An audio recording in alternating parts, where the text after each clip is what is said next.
Some people find home in a place, but I found mine in the water. But my journey didn't start there. It started 1,000 miles from any ocean.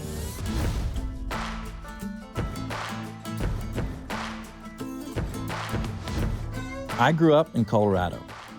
I lived right at the base of the foothills, where the mountains seem to extend forever, and I quickly developed a bond with this beautiful place. I was a pretty normal kid.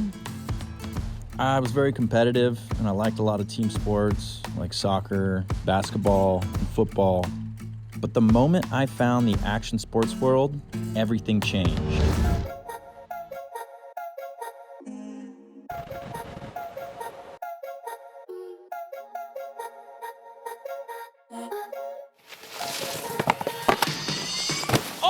It was thrilling.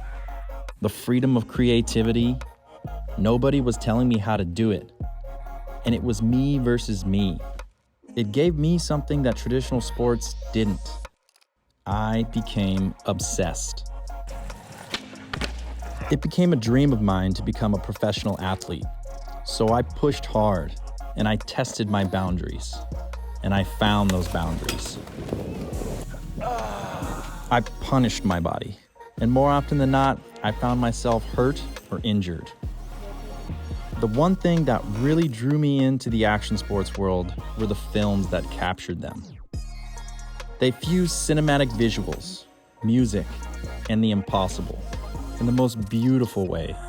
They were unlike anything I had seen before, and that's what really pulled me in. But I didn't want to just watch these stories. I wanted to tell them.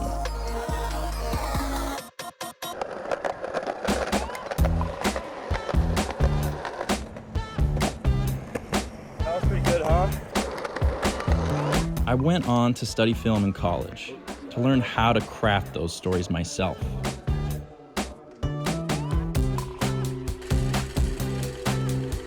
Getting to shoot on 8 and 16 millimeter film, hand splicing, and of course, most often my subject matter was a skateboard or something from that world. It was such a fun and creative time, and I was excited to see where this was going to take me.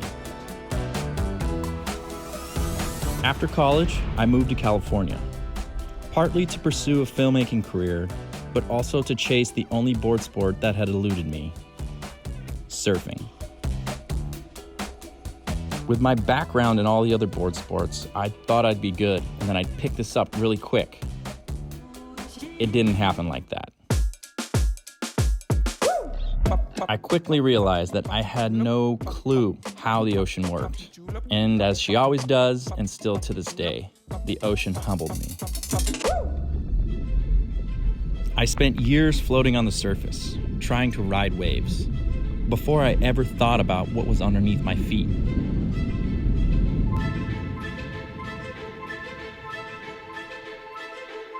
In 2017, I was in Hawaii filming a documentary.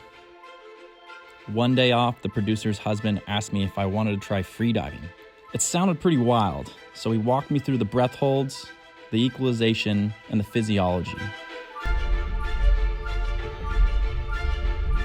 I'll never forget it. Sitting at 30 feet, suspended at neutral buoyancy, looking up at the surface as the light danced through the waves. The surface seemed so far away, but I was still calm. I had no urge to breathe. It felt like I was floating in space. There's no way to truly describe that moment. And I knew right then, this was going to reshape my life. Back in San Diego, I dove headfirst into the spearfishing community.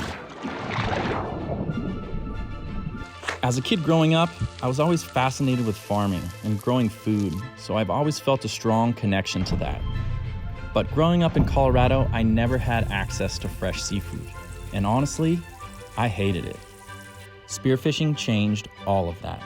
Now I had the tools to sustainably take some of the highest quality protein on the planet.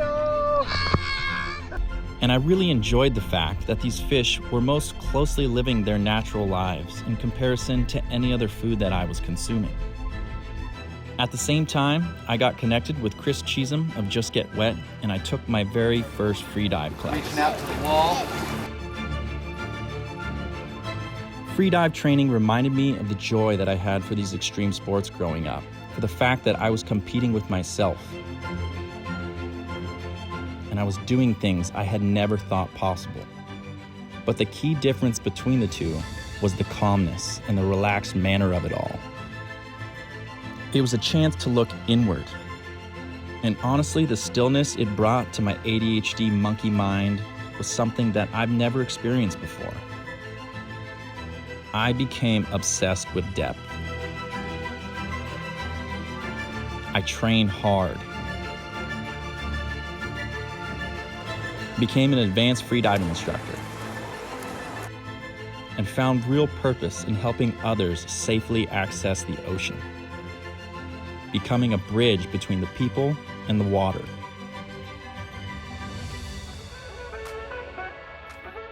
It was wild to see our first meetups at Just Get Wet, and then fast forward a couple years to see how the community grew and to see what we had started.